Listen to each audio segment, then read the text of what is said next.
उन्हाळा म्हणजे भरपूर आराम, नवचैतन्य आणि नवीन अनुभव करण्याचा एक्सप्लोअर संधी ही उन्हाळ्यात आपल्याला भेटत असते. त्याच्यामुळे हिचा पुरेपूर उपयोग करून घेतला पाहिजे.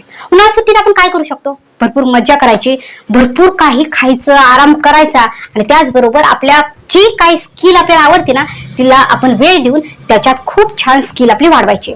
म्हणजेच काय केलं पाहिजे? आपण म्हणतो उन्हाळ्या सुट्टी आपल्याला भेटलेली, मग ह्याच्यामध्ये आपण काय केलं पाहिजे? तर उन्हाळ्या सुट्टीमध्ये भरपूर काही स्वतःच्या स्किलसाठी, स्वतःच्या तब्येतीसाठी आणि स्वतःच्या आनंदासाठी आपण काही पॉईंट करू शकतात. आपण ह्या उन्हाळ्या सुट्टीमध्ये एक छोटस स्वतःच्या खुशीसाठी एक छोटा टाइम टेबल बनवू. ह्या टाइम टेबलचा आपल्याला ह्याच्यासाठी उपयोग होणार आहे की ह्याच टाइम टेबलमुळे आपण वेळेवर आपल्या स्किलला वेळ देऊ शकतो आणि खूप छान आनंदी राहू शकतो. सगळ्यात महत्वाचं म्हणजे ह्या सुट्टीमध्ये आपल्याला जे जे आवडतं ते पुरेपूर शिकण्यासाठी आपल्याला भरपूर वेळ आहे त्याचा खास उपयोग करायचा. जसं की सगळ्यात अगोदर आपण काय करायचंय, स्वतःच्या तब्येतीला खूप इम्पॉर्टन्स द्यायचंय. उन्हाळ्या सुट्टीमध्ये आपल्या तब्येतीकडे आवर्जून जो वेळ दिला, एक्सरसाइज, योगा, झुंबा ह्या छोट्या छोट्या गोष्टीकडे आवर्जून लक्ष द्यायचंय.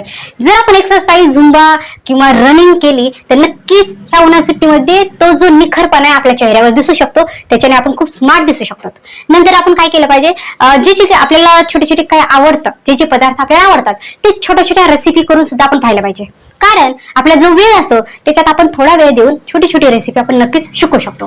नंतर आपण काय केलं पाहिजे, आपले स्वप्न असतात की मला गाडी घ्यायची आहे, मला गाडी चालवायची आहे, पण त्याच्या अगोदर कधीतरी सायकलला हात लावून ती घरच्यांबरोबर सायकल शिकण्यासाठी नक्कीच स्वतःला तयार करायचं. कारण सायकल आपल्याला एका दिवसात येणार नाहीये. सायकल शिकताना आपल्याला थोडं लागणार आहे, आपण थोडं पडणार आहेत, आपल्याला कुठेतरी खर्चटणार आहे. तर ही सायकल ह्याच्यासाठी शिकायची. जर आपण आता त्या सायकल शिकण्यासाठी जर वेळ दिला तर फ्युचरमध्ये आपण नक्कीच गाडी सहज चालू शकतो आणि त्या गाडीचा उपयोग आपण आपल्या ड्रीम पूर्ण करण्यासाठी करू शकतो. त्याच्यामुळे या उन्हाळ्या सुट्टीमध्ये आपल्याला सायकल येत नसेल तर आवर्जून घरच्यांच्या मदतीने शिकून घ्यायची.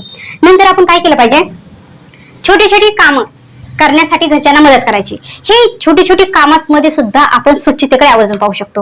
आणि घरच्यांनी सुद्धा मुलांना छोट्या छोट्या गोष्टी आणण्यासाठी किराणा दुकानामध्ये भाजीपाला आणण्यासाठी जर पाठवलं तर मुलांचा कॉन्फिडन्स वाढू शकतो. जसं की व्यवहार ज्ञान वाढू शकतं, त्यांना हिशोबामध्ये कळू शकतं की आपण किती दिले होते किंवा दुकानदाराने आपल्याला महागारी किती दिलेत, रुपये किती पैसे महागारी दिलेत, हे मुलं विचारू शकतात. किंवा आपण जसं घरी बोलतो तेच घरचं बोलणं किंवा आपण ज्यावेळेस बाहेर काही वस्तू घेत असतो त्यावेळेस आपलं बोलणं ह्याच्यात काय फरक आहे हे मुलं नक्कीच शिकू शकतात. नंतर पाहू शकतो की उन्हाळ्या सुट्टीमध्ये मुलांना आवर्जून छोट्या छोट्या कार्यक्रमामध्ये आवर्जून घेऊन गेलं पाहिजे. जसं की लग्न समारंभ किंवा गृहप्रवेश किंवा छोट्या छोट्या विधींचे कार्यक्रम असेल तिथे आवर्जून मुलांना घेऊन गेलं पाहिजे. त्यांनी काय होईल, छोट्या छोट्या कार्यक्रमाला मुलांना आवर्जून आपल्या बरोबर घेऊन गेलंच तर नक्कीच मुलं त्याच्यामधून छोट्या छोट्या गोष्टी शिकू शकतात. जसं की फोटोग्राफर पाहू शकतात किंवा जे डेकोरेट केलेलं असतं कार्यक्रमाच्या ठिकाणी ते कशा प्रकारे केलेत हे मुलं नक्कीच पाहू शकतील. साठी ही एक उन्हाळी सुट्टी एक खास सुवर्ण संधी असते त्यांची स्किल इम्प्रूव्ह करण्यासाठी. ज्या स्किलमध्ये त्यांना इंटरेस्ट आहे त्या स्किलमध्ये त्यांनी आवर्जून लक्ष देण्यासाठी ही उन्हाळी सुट्टी त्यांना सुवर्ण संधी आहे. त्याच्यामुळे त्यांनी नक्कीच ह्या उन्हाळी सुट्टीमध्ये पूर्णपणे ह्या उन्हाळी सुट्टीचा उपयोग करायचा आणि खूप छान आपल्या स्किलमध्ये इम्प्रूव्ह करायचं.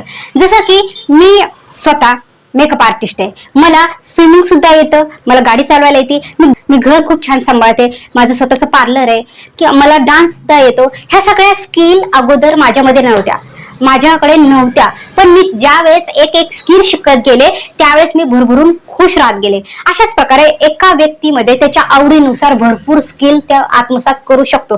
त्याच्यामुळे मुलांनी शक्यतो ह्या उन्हाळ्यामध्ये नक्कीच आपल्या स्किल बरोबर आनंदी राहायचंय, ती स्किल शिकण्यासाठी वेळ द्यायचा आणि पूर्णपणे ह्या उन्हाळ्या सुट्टीत स्वतःला आनंदी ठेवायची. आणि हाच आनंदाचा क्षण त्यांना खूप सारा कॉन्फिडन्स देऊ शकतो. आणि ज्या वेळेस शाळा चालू होईल किंवा कॉलेज चालू होईल त्यावेळेस त्यांच्यात नक्कीच भरभरून कॉन्फिडन्स वाढलेला असू शकतो आणि ह्याच कॉन्फिडन्सवर ते पुढचं वर्ष खूप छान स्टडी करू शकतात. त्याच्यामुळे काय करायचं, ह्या उन्हाळ्या सुट्टीचा पूर्णपणे आनंद घ्यायचा, पूर्णपणे संधीचा उपयोग करून घ्यायचा आणि छान आनंदात राहायचं. तुम्हाला हा माझा व्हिडिओ नक्कीच हेल्पफुल होऊ शकतो. तर तुम्ही आवर्जून मला कमेंट करून सांगा की तुम्ही ह्या उन्हाळ्या सुट्टीत काय काय करणार आहात. चला तर मला लगेच सबस्क्राईब आणि लाईक करा आणि आवर्जून कळवा. माझा व्हिडिओ पाहिल्याबद्दल खूप सारे धन्यवाद. Thank you very much.